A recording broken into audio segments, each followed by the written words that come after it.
Universitas Pamulang merupakan salah satu perguruan tinggi swasta terbesar di Tangerang Selatan.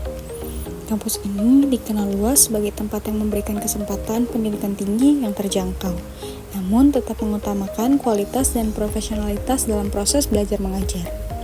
Unpam menjadi rumah bagi ribuan mahasiswa di berbagai daerah, dengan suasana yang ramah, terbuka, dan mendukung pengembangan diri setiap individunya.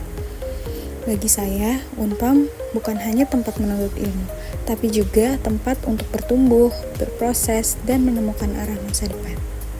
Fasilitas yang tersedia di Universitas Pamulang sangat mendukung proses belajar mahasiswa. Setiap ruangan kelas telah dilengkapi dengan pendingin udara, memberikan suasana belajar yang nyaman dan kondusif di setiap perkuliahan.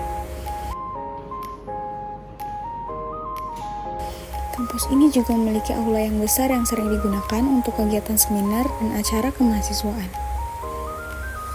Selain itu, Unpam juga punya lab store loh. Lab store ini yang mana isinya juga ada produk-produk dari mahasiswa Unpam sendiri. Sangat mendukung dari si kreativitas mahasiswanya. Nah, selain itu juga ada vending machine di berbagai titik kampus yang memudahkan mahasiswa ketika membutuhkan minum dengan cepat. Dan juga area parkir yang luas, sehingga ribuan mahasiswa tersebut dapat parkir dengan aman dan nyaman. Fasilitas-fasilitas sederhana ini membuat keseharian di kampus terasa lebih mudah dan menyenangkan.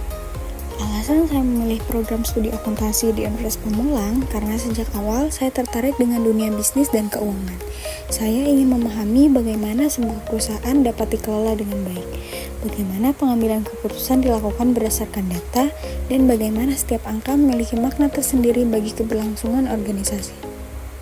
Bagi saya, akuntansi bukan hanya tentang menghitung atau mencatat, tapi tentang berpikir logis, teliti, dan bertanggung jawab dalam setiap langkah analisis. Melalui akuntansi, saya belajar untuk memahami proses di balik setiap keputusan manajerial yang berdampak besar terhadap jalannya suatu bisnis. Dari semua mata kuliah yang ada, akuntansi manajemen menjadi salah satu yang paling menarik bagi saya.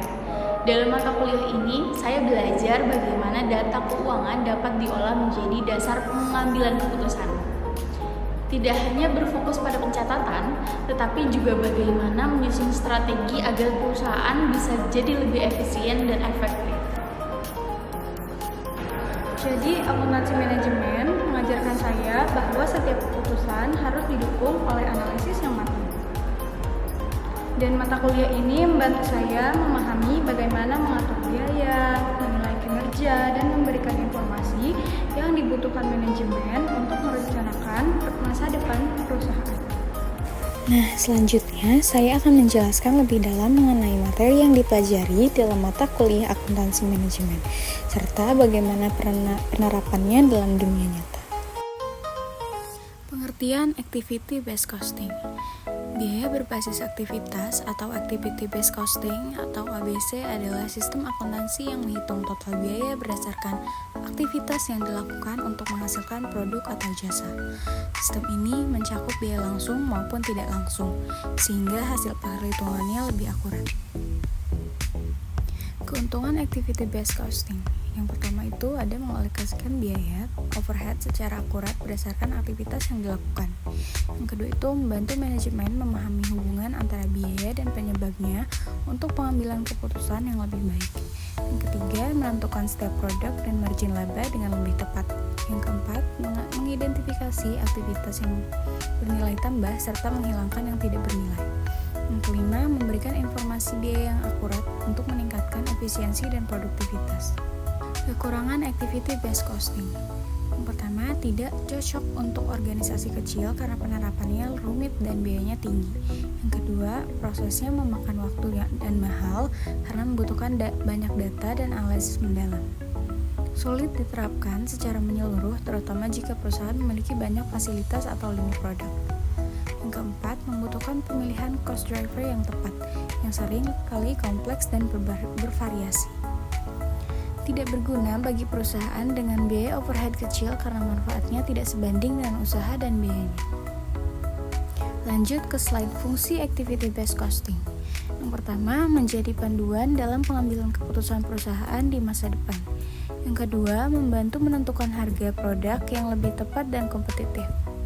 Yang ketiga, memberikan gambaran bagi manajemen tentang biaya yang dapat dioptimalkan.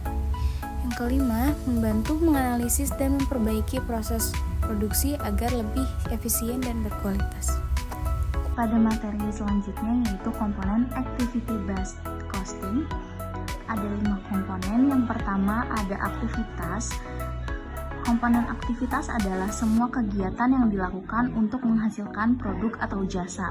Contohnya melayani pelanggan, membuat produk, dan pengiriman barang. Komponen yang kedua adalah resources atau sumber daya.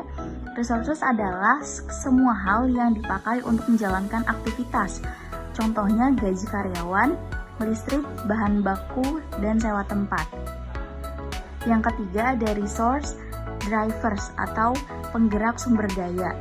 Resource drivers adalah ukuran aktivitas yang dipakai untuk mengetahui berapa banyak sumber daya yang dipakai oleh suatu aktivitas. Contohnya jumlah jam kerja, jumlah listrik yang dipakai. Selanjutnya ada cost object. Cost object adalah produk, jasa, atau pelanggan yang mau dihitung biayanya. Contohnya ada produk 1, produk 2, atau layanan tertentu. Yang terakhir ada activities drivers, adalah ukuran aktivitas yang menunjukkan seberapa sering atau seberapa besar suatu aktivitas dilakukan. Contohnya jumlah pesanan, jumlah inspeksi, jam kerja langsung.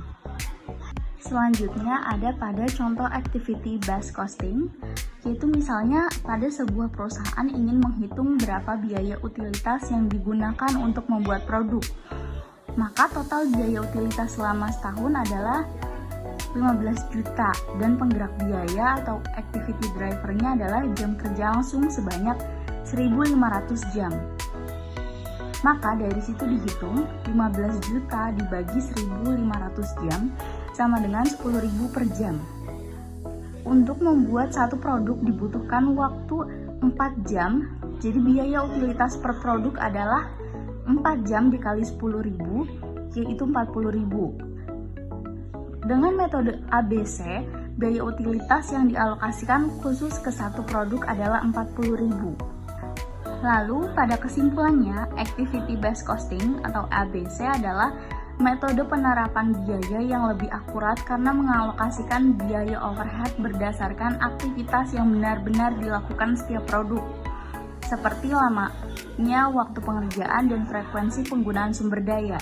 Dengan metode ini, setiap produk menanggung biaya sesuai aktivitas yang dikonsumsinya, sehingga hasil perhitungan biaya menjadi lebih adil dan mencerminkan biaya yang sebenarnya.